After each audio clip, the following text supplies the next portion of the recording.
Welcome to 1301 Collingwood. I'm Tom Kundig, the architect. This location is a once-in-a-lifetime opportunity for me professionally and personally. Not only was I working for a friend, but I was working for a friend on an unbelievable site over, of course, one of the most unbelievable cities in the world. So for me, this location on the side of a hill, on the overlooking Los Angeles down below us, was for an architect. I could explore those things that what houses are all about. Houses are about prospect, houses are about refuge. And this house is everything about that outer edge of prospect, looking out over the view, but also about the refuge and how to become intimate, how to become close, and how to sort of be protected. The question of how to sort of open this building with its doors and windows becomes a technical question also, because we're trying to grab that big landscape out there and bring that into this house and through the house into the garden. You have to make relatively large moves, if that makes sense. So making large moves is actually a technical issue.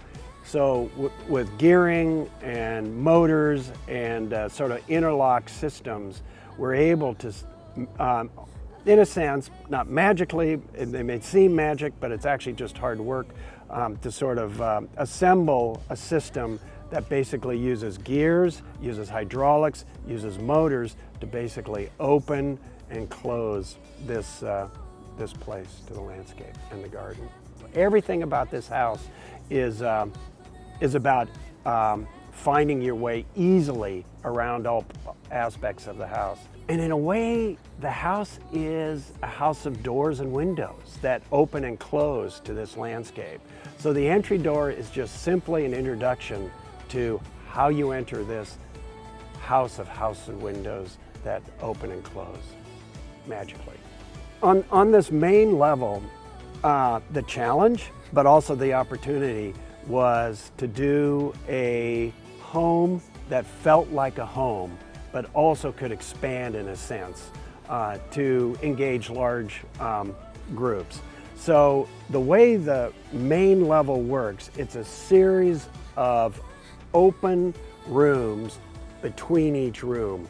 So if you are in one area, you feel comfortable, you feel intimate if it's just one or two of you, or three or four. But if it expands, it easily expands, and everybody can kind of see between these spaces, both inside and outside. Hopefully everybody recognizes these pools are very much intended to be almost the invite to that big expanse, that big view off in the distance, to go out to experience that edge on the hills overlooking the city.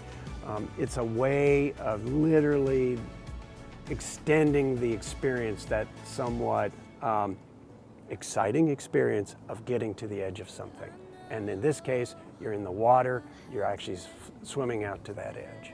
Anytime you're working at this level for a home like this, the large bedroom becomes a very important part of the experience, because in fact, in a way, it's the most private and the most sort of special and intimate. So it is planned in the building to sort of take that leading edge, and in this case, literally that leading edge, almost as if you're in a treehouse overlooking the hillside and overlooking the city, and of course overlooking the horizon line.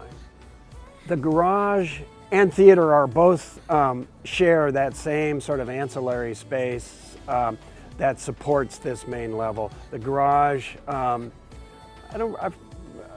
think the capacity of the garage is 4 or 5 cars, and it is indeed a place where the cars take a special situation.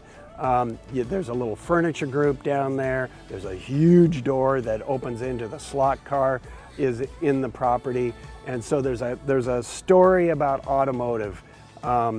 The automotive culture here in Los Angeles, which I think is really important, because in fact those cars are sculptures, those are art pieces, and you begin to sort of experience them with guests.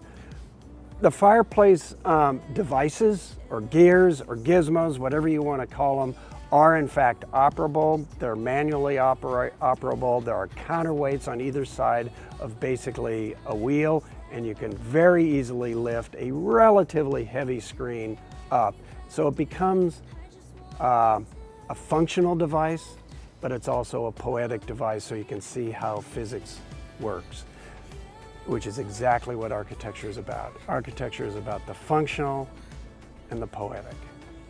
And these lights are in the spirit of the house. They're basically just like the house. You can modify them depending on how you want to use them. Do you want to use them more in a more intimate setting? Maybe you use half of this table, or you use the whole table but you bring it down low. You can also raise it up if in fact you want to use sort of a larger table group.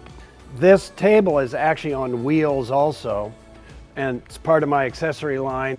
And what it allows you to do, it allows you to move it either towards the garden or out towards the view. Again, it's just in the spirit of the house, being something that is flexible, morphable. You can choreograph how you use this house all day long if you want to, or for an event. The shutters are also intentionally a functional and poetic device. Basically, they are functional. In fact, what they'll do is they'll mitigate solar gain. In the down position, they take out about 50% of the solar gain into the interior.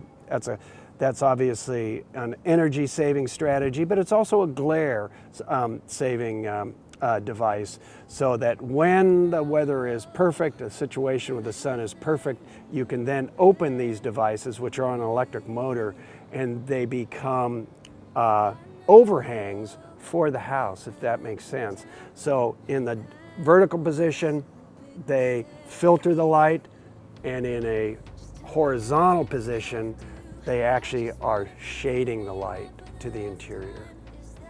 Los Angeles is all about indoor and outdoor situations and the capacity to change those depending on what that situation is. Southern California is a paradise, a climate paradise.